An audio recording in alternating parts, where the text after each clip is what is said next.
Is your car key worn, damaged or faulty? We can repair it, and it has never been easier for you to get this service.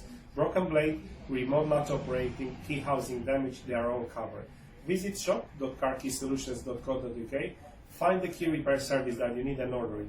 Pack and send the key that needs repairing in post to us. We will then refurbish it and send it back straight to your door.